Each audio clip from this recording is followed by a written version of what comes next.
Remember those days when Nana would come visit, or your parents would have over a family friend, and you had to sit there and entertain? Okay, it's not necessarily that you had to entertain them, but you had to be present.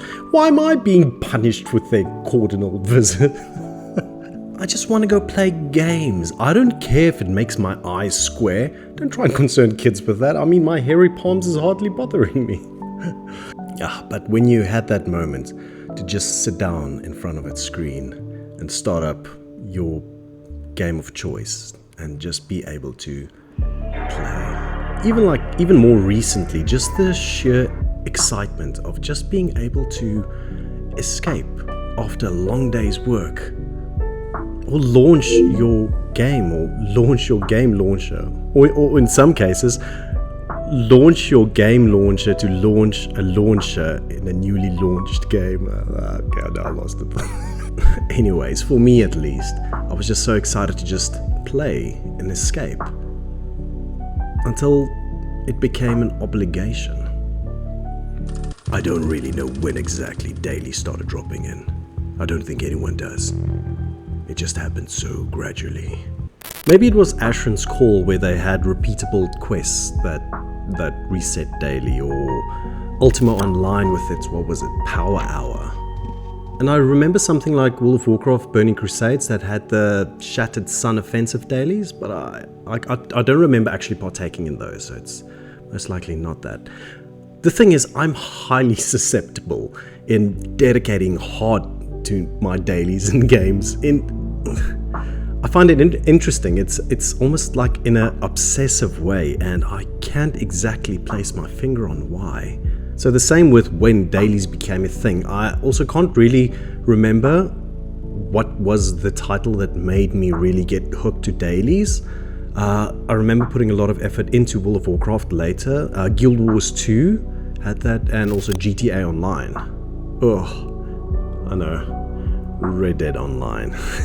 I was so intense about keeping my streak of dailies in Red Dead Online that usually I would ask a friend to maybe try and log in whenever I can, but I once had to go away for a weekend. I couldn't get a friend to log in, so I set up TeamViewer on my computer so that I can go on my phone, and through TeamViewer, only being able to click, hope to goodness that drinking a special drink or something was the daily in the camp. There was always something like eat a meal, where I could then just do that to just keep the streak going. It's ridiculous thinking about it. It feels like it was always almost a year that I kept the streak going.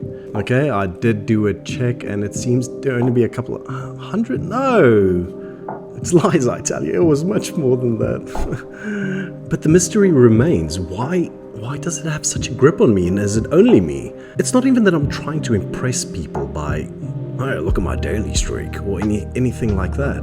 Well, nevertheless, at some point Rockstar changed how the daily system worked for Red Dead Online, where instead of it accumulating up to a certain amount and then just carry on as long as you keep the streak going, where they changed it so that it would expire every week and reset every week. And I don't know if they realized the effect it would have, or on me at least, but they unintentionally set me free.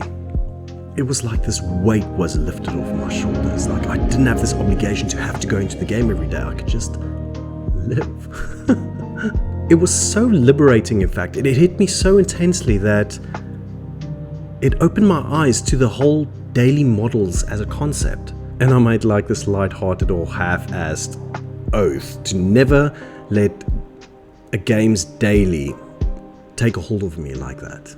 So out of principle, I simply do not play games that relies on the daily reward structure as an integral part of its gameplay loop.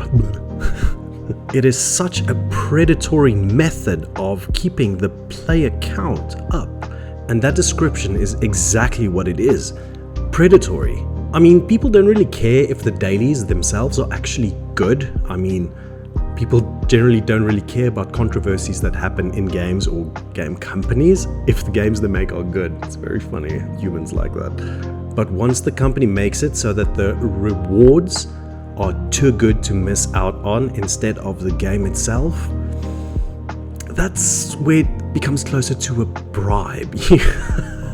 It's just a lazy way to avoid making a better game. So to be clear, I'm not completely against the concept of dailies as a whole. Sometimes it's used very efficiently to prevent no-lifers from being able to get so far ahead of everyone else, although they eventually do. It's not the daily's fault. A game should be able to stand on its own merit and not rely on a form of manipulation like that, where people log in not because they want to play, but because they don't want to miss out on the rewards, the bribe. If you don't have that fundamental bricklayer in place, don't skip to the daily routine. Zing! Sorry, this is just like a thought I had in my head and I just want to share this. So this is my personal experience and intake, but I'm very curious to hear if other people have a similar thing to this. And please, if there's anyone that can answer me, who was the first company or game to implement dailies, you would rock my world. Sorry, that's the only thought I just wanted to share. So yeah, catch you next time. Bye.